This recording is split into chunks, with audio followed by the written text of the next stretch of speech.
கேரள மாநிலம் பத்தனம்திட்டாவில் முன்விரோதம் காரணமாக உறவினர் வீட்டிற்கு சென்று பெண்கள் மட்டும் தனியாக இருந்தபோது துப்பாக்கியை காட்டி மிரட்டிய நபர் கைது செய்யப்பட்டுள்ளார். கூடுதல் விவரங்களை செய்தியாளர் சிவசபாபதியிடம் கேட்கலாம். சிவசபாபதி, என்ன நடந்தது? அவர் மீது எவ்வளவு பிரிவுகளில் வழக்கு பதிவு செய்யப்பட்டிருக்கிறது? விவரங்களை பதிவு பண்ணுங்க.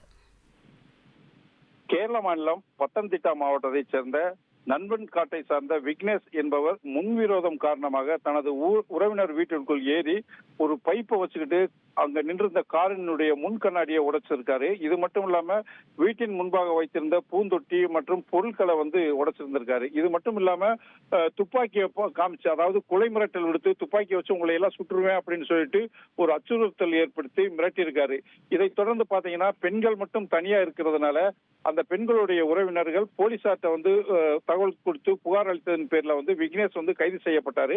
கைது செய்யப்பட்டது மட்டும் இல்லாம இவர்கிட்ட துப்பாக்கி எப்படி வந்துச்சு அப்படின்னு சொல்லிட்டு அவருடைய வீட்டை சோதனை செய்த போது அவர் வைத்திருந்த துப்பாக்கி மட்டும் இல்லாமல் மேலும் ஒரு துப்பாக்கி அவரிடமிருந்து பறிமுதல் செய்யப்பட்டுள்ளது. இந்த 2 துப்பாக்கிகளுக்குமே லைசன்ஸும் இல்ல.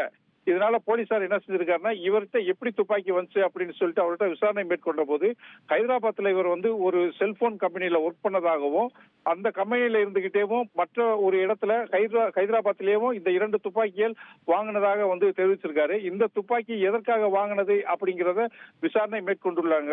அது மட்டும் இல்லாம இந்த துப்பாக்கி எந்த ரகத்தை சார்ந்தது, இது மட்டும் இல்லாம இந்த துப்பாக்கியினுடைய பயன் என்ன அப்படிங்கிறத தடவியல் மூலமா போலீசார் அறிக்கை கேட்டிருக்காங்க. அந்த அறிக்கை வர்ற பட்சத்துல இந்த விக்னேஷ் மேல மேலும் பல வழக்குகள் பல வழக்குகள் பிரிவின்படி பதிவு செய்யப்படும் அப்படின்னு சொல்லிட்டு போலீசார் சொல்லியிருக்காங்க. விவரங்களுக்கு நன்றி சிவசபாபதி. ட்ரெண்ட ஃப்ரெண்ட் ஆக்கிக்கோங்க. 2.5 கோடிக்கும் அதிகமான தந்தி டிவியின் சப்ஸ்கிரைபர்ஸ் அண்ட் ஃபாலோவர்ஸ் குடும்பத்துல நீங்களும் இணையுங்க.